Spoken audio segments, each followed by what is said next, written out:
You alright there guys, this is Dale from Lone Wombat Airsoft and today we're taking a look at the ASG AUG A3 MP. Now if you've not seen one of my video reviews before, the way I always do it is I put YouTube annotations up on either side of me, so if there's a specific thing you want to find out about this gun you can click on any of those links and it's going to skip ahead to that part of the video. Now I've owned this gun for the best part of 6 months and that time's allowed me to clock in a lot of hours skirmishing with the gun. It's let me get to know the platform, find out what its strengths are, and most importantly it's given me a chance to break. So, without further ado, we'll dive straight on into the review.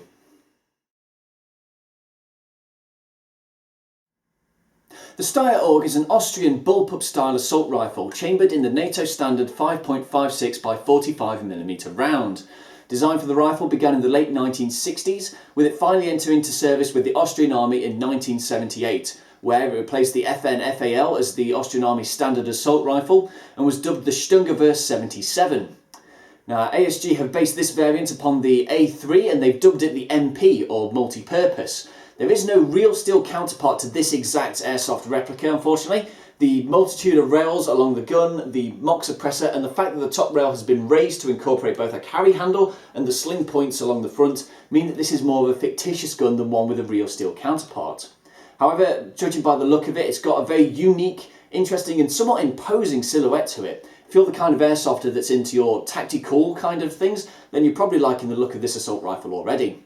Now, I picked this gun up from ASP UK in Sheffield for £180, and at the time of recording they only have one left in stock, but I'm still going to link to their website in the description down below if you'd like to check it out for yourself. So when you order an ASG AUG A3, what else can you expect to turn up? Well, the first thing that's going to make a showing is this box right here. Now, it's a very well presented one judged by the looks of things, and it's also quite tough as well. I've been using it to transport the gun to and from games for the last 6 months now, and it's still going strong. The one thing you might need to be aware of though is the massive image of the gun on the front of it. If you're transporting this around the general public, try and make sure that this is covered up just to avoid any potential incidents with people who might not know what airsofting is. Once you open the box up, you'll find your AUG tucked away in a very thick and protective layer of styrofoam packaging with this plastic wrap on the outside to make sure that it stays in place. There's no wriggle room on this whatsoever, and that means that there is no chance that this is going to turn up damaged when you buy it. It's that well protected. Included is obviously your AUG A3 gun, a single 300 round magazine, a cleaning and unjamming rod, and your token packet of BBs. Now, even though these do look quite high quality, the general rule I have with new guns is never to use the BBs that come with them, get some proper ones. So even though they do look potentially decent, I'd always recommend buying some proper BBs and using those instead. Also included in the box is your manual. Now, this is a very short and sweet manual. There's not much meat to it, but everything that it needs to say, it does. And it also says it in a very clear and well presented manner with lots of diagrams. It also comes in English, French and Spanish, so if you're worrying about those languages, they're in as well. And there's no things that are lost in translation or hard to understand. It's all very well presented. Not only does it detail how to use the basic functions of the gun, it also tells you how to use the quick change spring system, which I personally found very useful. So overall then, nothing particularly fantastic included in the box, but ASG have made a strong showing by including everything that you would expect to be there.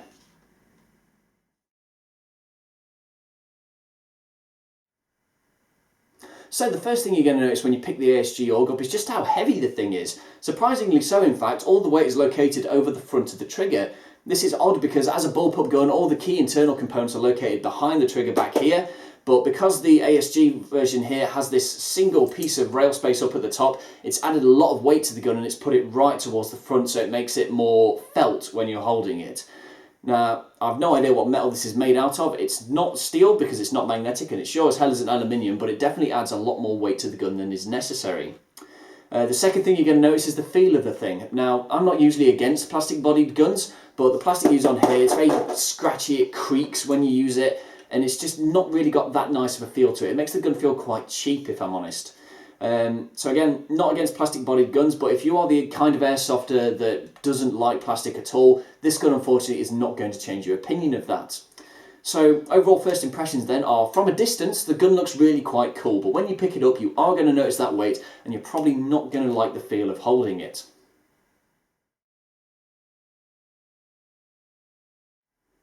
So let's go over some of the features of the gun, starting at the back and the rubber butt plate. Now, by removing this, you're going to access your battery compartments. You don't need to twist it or slide or anything, just dig your nails in and pull it off.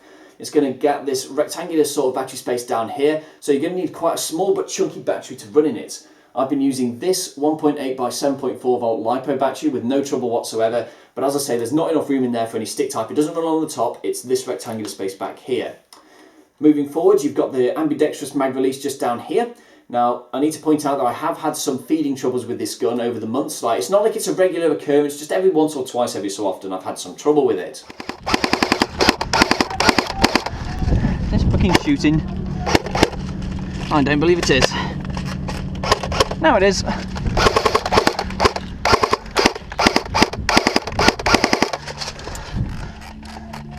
Still not fucking shooting.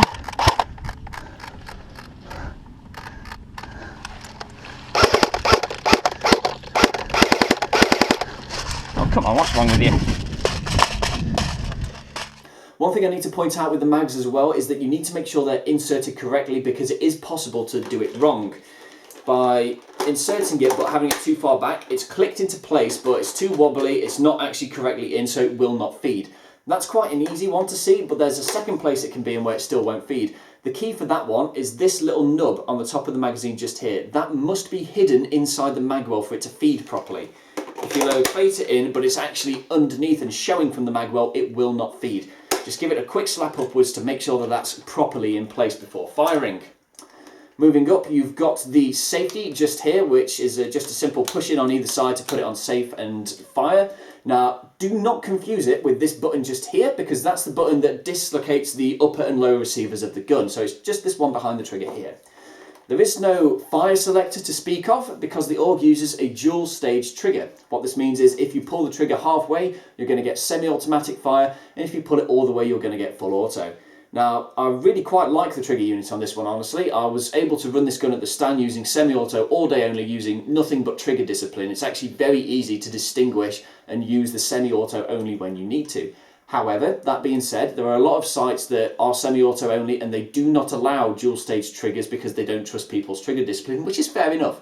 So if you're going to a semi-auto site, make sure to check with them that they allow dual stage triggers or not before actually turning up.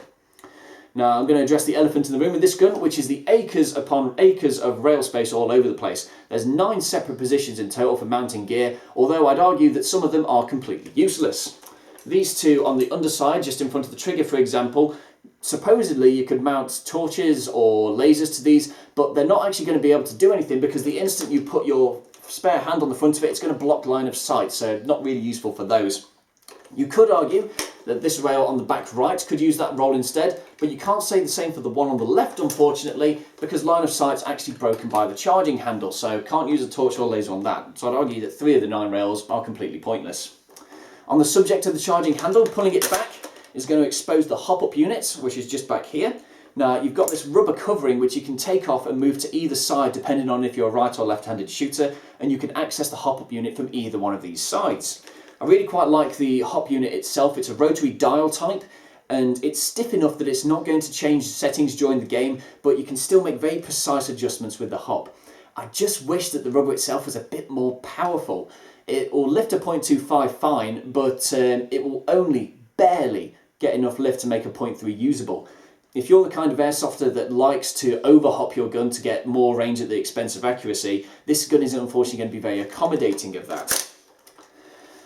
Now, still moving forward on the gun, we have the mock suppressor up here. Now, unfortunately, I have had some trouble with this. It actually acts as a barrel extension. It doesn't silence the gun in any way, shape or form, but it's only held in place with a single grub screw, which is located just here. Now, as I found on my second ever game of using this gun, it's not quite in tight enough. Hey, hello. On the other corner. I'm trying to... Ooh! Oh, fuck me! I'm gonna have to go back in for that. That's no good. That's my suppressor. Oh, the barrel just ripped off. Yeah, it's just fallen off.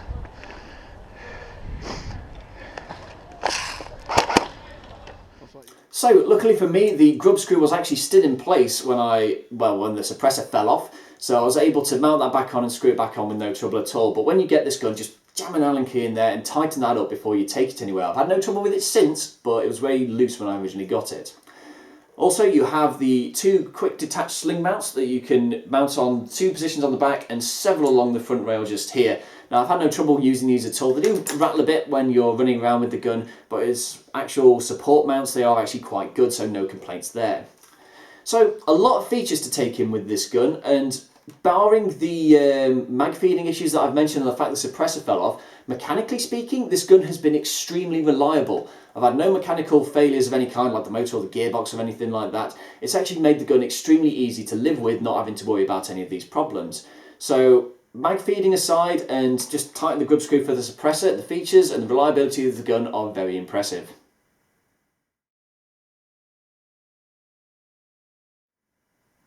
So when I was last at Black Dagger Airsoft in Dronfield, I managed to get in a shooting test with this gun. Now, the test was taken using 0.25 blaster BBs. I was lying down in a stable flying position and shooting at a target at 30 metres away.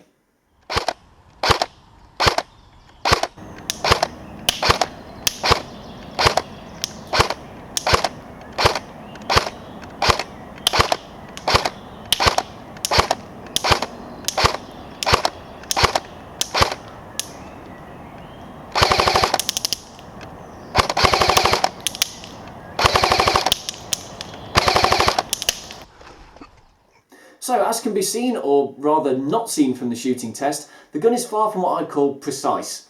In fact, the majority of the shots, somewhere just over 50%, missed the target completely. There was a lot of left-right deviance as well as up and down, unfortunately. Precise, this gun is not. This does actually reflect my experience of it during games as well. It was a very rare occasion where I would rely on a single precise shot to take out targets. I tended to favour sheer volume of fire, just send as many rounds downrange, one of them eventually is going to hit them. So, not particularly impressive in terms of the accuracy, unfortunately. Now, I usually include a chronograph test with these reviews, but after recording it and got home, I quickly realised, hang on a minute, this is null and void. This is because I actually replaced the original spring with a lower powered one. The original would fire 397 FPS as standard. This means that every single UK site I've been to would not allow this gun until that FPS was reduced to around about 350. This means that when you purchase a gun, you're going to have to factor in a lower downgrade spring to reduce that FPS to 350 if you plan on using it as an AEG, or you can dig around in the internals and somehow figure a way to make it fire semi-auto only and run it as a DMR. But as we've seen from the shooting test, I wouldn't recommend taking that option.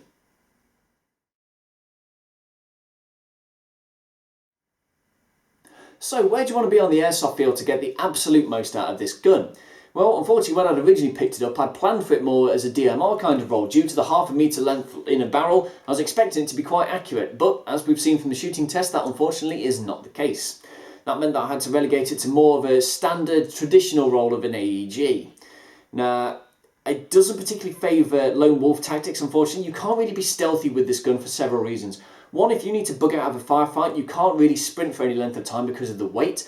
The length of it makes it quite hard to navigate through dense undergrowth, and the motor and gearbox are actually quite loud once you open up with it, so the instant you start to engage targets, everyone in the nearby vicinity is going to know where you are.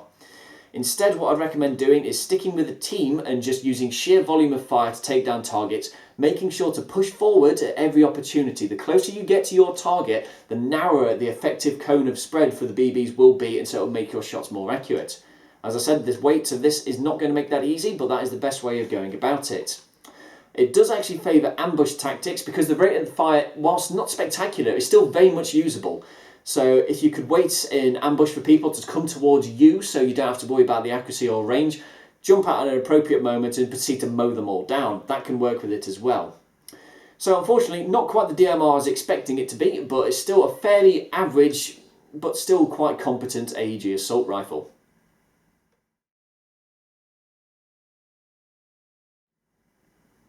So ultimately then, would I recommend buying the ASG AUG A3 MP? This was a surprisingly tough call for me to make. Whilst I've had fun with the gun, and I certainly quite like the overall aesthetic of it, even though they do go a bit mad on the rails, I do think it is quite a cool looking gun. Performance-wise, the gun is distinctly average. In terms of something like the HK VFC 417 that I've owned in the past, as well as the TMP90, the gun does not compare at all. But because the asking price is only £180, you could buy 2 of these for the price of 1 of them, which means that compared to the other guns that are around the same price point as this one, you're looking at the bottom end of AEGs. This does make it very competitive in that regard. If you're an airsofter that's looking after a very high-end gun that you buy once and that's it for life, perhaps not this one. This one will need some upgrades out of the box if you want to make it a really competitive piece. But compared to the other guns you could get for this money, it is definitely worth consideration. Now, I really hope that you've enjoyed my video review of the ASG AUG A3 MP. If you've got any questions you'd like to ask me, or maybe you've owned the gun yourself and you'd like to share your own thoughts and opinions on it, leave it in the comment section down below and I'll get back to you as soon as I can. And until next time, this has been Dale of Lone Wombat Airsoft.